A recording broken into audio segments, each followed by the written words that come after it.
저는 평소에 다른 사람들보다 특히나 그 교통 정체에 대한 스트레스가 좀 심한 편이었어요.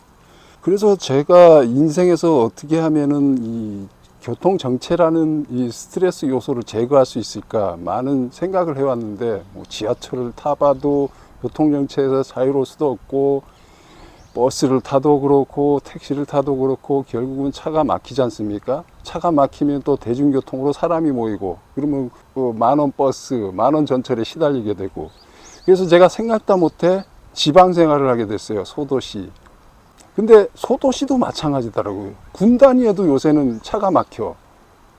그래서 문명을 완전히 떠나지 않은 이상은 이게 교통정체란 거는 한국 땅에서는 결코 벗어날 수 없는 것이라고 저는 생각을 했어요.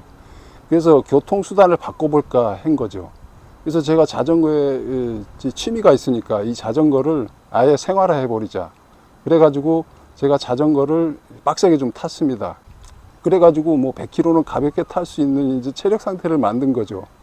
근데 이제 한 가지 문제는 자전거는 비 올 때도 못 타고 짐이 있으면 또 못 타고, 뭐 짐이 있으면 일단 라이딩 재미가 확실히 떨어지잖아요. 아예 짐을 적재를 못 하는 건 아니지만은, 그래서 짐을 최소화해야 되는 그런 문제가 있었어요. 뭐 비가 오거나 기상 상태로 못 하는 거는 내가 어쩔 수 없는 거기 때문에 감수해야 한다지만은, 뭐 이 짐 문제 때문에 자전거를 일상으로 타지 못한다 하는 것은 제가 어떻게 연구하면 극복할 수 있지 않을까, 그렇게 생각을 했어요. 그래서 제가 로드 자전거를 9년째 탔거든요. 그래서 보통은 로드 자전거를 구입하시면은 이 클릿을, 로드용으로 나온 클릿을 사용하시더라고요. 그러니까 그 클릿이 저는 이 자전거의 생활화에 제일 큰 장애물이라고 생각을 하는 거예요. 로드 클릿은요, 일반인 용도가 아닙니다. 그거는 자전거에서 내려서 걸어 다닐 일이 없는 사람들, 말하자면 선수용이고, 선수들도 대회에서만 착용하도록 만들어진 거 아닌가. 그래서 처음에는 클릿이 나오기 전에는요, 여기다가 그냥 묶었어요. 그래가지고 코치들이 출발을 도와줬죠. 그래서 출발하면은 단 한 번도 자전거에서 내리지 않는 거죠. 꼬린 지점에까지 도착하기 전까지. 그게 변형된 게 이제 클릿인데, 그 중에서도 지금 클릿 중에서도 로드용 클릿은요, 걷는 데에 대해서는 1g의 그 배려도 없이 만들어진 것이기 때문에 자전거의 생활화를 방해하는 제일 요소라는 생각을 하게 된 거예요. 그래서 제가 이 로드 자전거를 9년 탔지만은 항상 MTB 클릿을 이용해 왔어요. 그러다가 최근에 그것도 부족해서 MTB 신발은 걷는데 그다지 큰 지장은 없습니다만은 운동화만큼이나 편한 건 아니거든요. 그래서 동네 시장 갔다 오는데 클릿 신발을 신고 다니는 게 좀 불편해서 뭐 쓰리바도 신어보고 했는데 이게 위험하더라고요. 이게 미끄럽기도 하고 다리가 털리면은 부상 위험도 있고, 그래가지고 알아보던 차에 양면 클릿을 발견하게 됐고, 이것을 사용함으로 해서 더더욱 이 자전거의 생활화가 제 몸에 배게 됐어요. 그래서 작정하고 자전거를 타는 날은 클릿 신발을 신고 그냥 동네 마실이나 장 보러 다닐 때는 이 아무 신발이나 신어도 되니까 아주 좋아요.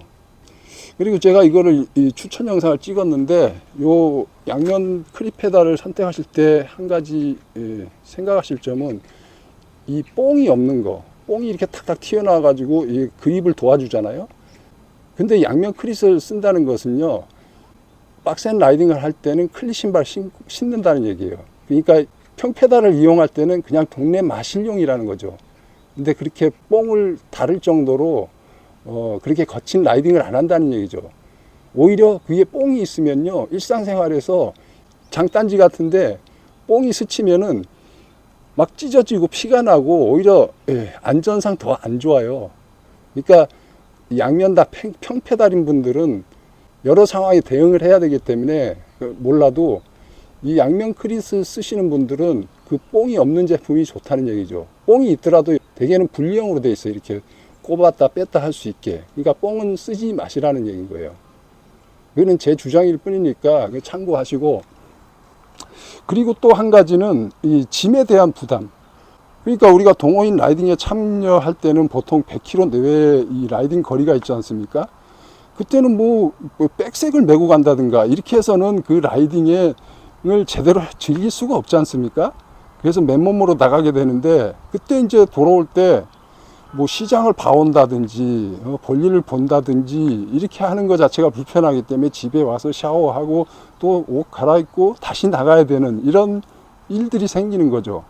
그래서 어떠한 상황에서도 일상생활에 불편함이 없도록 하기 위해서는 최소한의 소지품이 필요해지는데, 저는 그 모든 소지품이 이 툴박스 안에 다 들어가 있어요.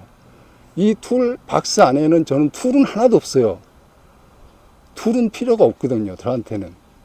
그러니까 우리가 응급처치를 해야 될 상황은 뭐 이런 이 체인이 끊겼다든지 펑크가 났다든지 하는 경우밖에 없는데, 저는 그런 경우를 겪어본 게 9년 동안 기억이 거의 없을 정도로 한두 번은 있었어요. 근데 그렇게 고생했던 기억은 없었던 거죠. 택시를 불러서 가장 가까운 자전거파 가서 튜브를 갈면 되니까. 어쨌든 펑크라는 건요, 공기압 관리만 잘하면은 애지간해서는 나지 않아요. 그게 제 자전거 9년 라이딩 경력이 증명을 하고 있어요. 물론 제가 몸무게가 가벼워서 다른 사람보다 펑크가 더 잘 안 나는 측면도 있을 겁니다. 어쨌든 펑크에 대한 대비는 저는 불필요하다고 생각해서 이 툴박스를 생활용품을 채우는 데 쓰는 거예요. 그리고 꼭 공구를 갖고 다녀야 한다. 그럴 때는 여기 안장 가방도 있고, 이 그래블 자전거는 여기에 이 케이지를 달 수 있는 또 홀이 또 추가로 있어요. 그래서 하나 더 달 수 있는 거지. 그래서 툴박스를 2개 쓰고 물통을 하나 더 쓸 수 있는 이런 구성으로 되어 있기 때문에, 로드 자전거는 대부분 이런 게 없죠. 그래도 저는 여기다 벨크로 감아 가지고 아마 튜브 하나를 이렇게 감고 다닐 것 같아요. 타이어 레버 하나 하고. 그러면 해결되는 거예요. 어쨌든 그렇고요. 잡설이 너무 길었네. 그리고 이걸 보여드려야 되는데 어떻게 보여드릴까? 내가 카메라 거치대 없이 어중이 떠중이 유튜버다 보니까 카메라 거치대 없이 그냥 하다 보니까 촬영하는 게 그렇게 쉽지는 않네요. 한 손으로 하려니까. 이걸 열어보면 제가 9년 동안 연구한 결과가 이렇게 있습니다. 달랑 요거 하나입니다. 이게 뭐냐? 백색입니다. 백색. 백색. 이것도 비닐 재질이에요. 이걸 어디서 얻었냐면요, 이 자이언트라고 써 있죠. 제가 자전거 타다가 넘어져 가지고 이 안장이, 순정 안장이 찢어져 가지고 그게 아주 흉하게 됐어요. 그래서 안장을 하나 사러 자전거 타고 갔더니, 자전거 타는 사람들은 이제 소지품을 넣을 데가 없잖아요. 그러니까 이 백색에 담아주더라고요. 그래서 이걸 메고 왔어요. 그 후로 이거를 장바구니로 아주 유용하게 사용합니다. 뭐 도서관 갈 때는 여기다 또 책도 넣어 가지고 가고, 그래가지고 반납하고 이걸 접어서 여기다 다시 넣으면 되니까 백색 메고 갔다가 맨몸으로 올 수 있는 거죠. 그래서 100km 자전거 라이딩을 가더라도 요거 하나만 넣고 가면은요, 돌아오는 길에 장 보고 올 수 있다는 거죠. 집에 들렀다가 다시 나갈 필요 없이. 그리고 최근에 이 소지품이 좀 늘었어요. 제가 요즘에 야외에서 라이딩 중에 유튜브를 촬영하는 재미를 들여가지고 요거를 하나, 요게 길 가다가 주운 거거든요. 시장 지나가다가. 고무줄입니다. 고무 밴드를 왜 들고 다니냐? 이거는 이런 데 있죠. 이런 데다가 이렇게 묶어 가지고 폰을 이렇게 거치를 하게 되면은 이 삼각대 없이도 아무 데나 폰 매달아 놓고 방송을 할 수 있는 그런 툴입니다. 그럼 이 벨크로는 뭐냐? 벨크로는 이 기둥이 너무 두꺼울 때, 이 밴드의 장력이 부족할 때 더 두꺼운 이 기둥에다가 이 폰을 거치할 때 쓰려고 보조로 갖고 다니는 거예요. 그리고 겨울에는 또 긴 일상복을 입고 라이딩을 하면은 이 크랭크 쪽에 바지단이 이렇게 오염되거나 걸려가지고 넘어질 수 있으니까 그 각반용으로도 쓰려고 이렇게 갖고 다니는 겁니다. 겸사겸사. 그리고 여기 이거는 또 뭐냐? 노끈이 들었죠? 노끈은 뭐냐 하면은요, 제가 장을 보러 갔는데 먼 시장을 갔어. 그러면 여기다가 이렇게 좀 묶어가지고 몸에서 덜 움직이게 이렇게 매주는 결방용으로 씁니다. 그래서 이걸 여기다가 보조 포켓에다 넣고 다녀요. 그리고 이제 저게 다였는데 여기에 아주 팍 끼어가지고 잘 안 나오네요. 한 손으로 하려니까 이렇게 하는 겁니다. 그냥 싹 이렇게 하면은 이렇게 하면 나오는데 한 손으로 하려고 그래서 힘든 거예요. 이거는 뭐냐? 제가 사용하는 유튜브 찍을 때 쓰는 무선 마이크예요. 무선 마이크. 그러니까 에어팟처럼 이렇게 이게 충전 거치대인 거죠. 포켓 겸 충전 거치대. 그래서 요거를 넣고 다니면은 아무 데서나 바람 불고 이래도 음량을 그다지 손에 안 보면서 찍을 수 있어서 제가 야외에서 언제든지 유튜브를 찍을 수 있도록 이렇게 갖고 다니기 시작했어요. 그렇게 하니까 여기가 딱 맞더라고요. 이 툴박스가. 그러니까 지금 보셨다시피 공구가 하나도 없죠. 공구가 필요 없어요. 그러니까 자전거를 타다 보면 어떻게 타야 이 자전거가 라이딩 중에 문제가 없게 되는지 알게 되고, 또 평상시에 관리를 철저하게 하면은요, 라이딩 중에 어떤 트러블이 발생할 가능성을 줄여요. 그리고 여기서 보시면은 제가 그 안장 가방도 하나 달아놨죠. 열어보면 아무것도 없어요. 지금 뭐 아무것도 없어서 에어팟 하나 정도 넣어놨는데, 에어팟 3 이거 아주 좋습니다. 이거 없어요. 왜 이걸 비워놨냐? 이거는 예기치 못한 소진품이 생겼을 때 여기다 때려 넣으려고 비우고 다녀요, 항상. 그리고 이게 무거우면은 이 댄싱 할 때 별로 경쾌하지가 않아요. 그래서 가능하면은 여기는 물건을 안 넣고 다닙니다. 그리고 바람이 많이 불 때는 이거를 떼고 다녀요. 이 측풍에 약해서 이 자전거 라이딩의 안정성에 해가 되거든요. 그래서 이거는 여러모로 쓰는데, 이제 뭐 100km 이상의 장거리 여행 라이딩을 가면은요, 보급이 힘든 경우가 있어요. 주변에 편의점이 없거나. 여수는 그런 코스들이 좀 많은 편입니다. 그래서 여기에다가 참외나 사과 하나 넣고, 그리고 저지 뒷주머니에다가 또 하나, 과일 하나 넣고, 그러니까 과일 한 2개 정도 가져가요. 그러면은 그냥 그걸로 보급이 끝나도 큰 지장은 없어요. 100km 해봐야 뭐 5시간이면 갔다 오니까 충분하잖아요. 5시간 못 먹는다고 뭐 아주 빡세게 타지 않는 이상은 뭐 벙커거나 그러지는 않습니다.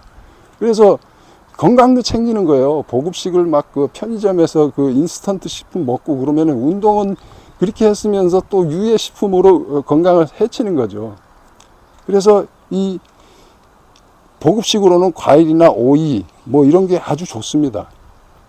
그리고 제가 한 가지 말씀드리고 싶은 거는 이 물통 있잖아요. 이 물통은 가급적이면 여기에 뚜껑이 없는 걸 사용하십시오. 왜 그러냐면은 주행 중에 물을 마셔야 되니까. 근데 여기에 뚜껑이 있게 되면은 이렇게 해가지고 따요. 땄다가 다시 닫아야 돼. 그럴 경우에는 이 주행 중에 물 마시기가 힘들어요. 그러니까 위생을 생각하셔서 그러는 건데, 그냥 이렇게 한번 짜고짜고 마시면 되는 거예요. 뭐 그렇게 깔끔 털 필요가 없습니다. 조금 지저분한 것에 우리가 노출이 돼야 면역력도 생기는 거예요. 그러니까 너무 그렇게 깔끔 털 필요가 없습니다. 그리고 이거 물통 케이지 있죠. 물통 케이지는 그냥 샵에서 파는 5,000원짜리 플라스틱으로 만든 재질이 제일 좋습니다. 그래야 이게 넣었다 뺐다 하기가 편해요. 뭐 알루미늄이라든가 그런 특수한 뭐 카본이라든가 그런 거는 이거 넣었다 뺐다 패기가 힘들어요. 그러니까 이 플라스틱도 탄성이 좋아가지고 이렇게 팍 빠지거나 이런 증상이 거의 없거든요.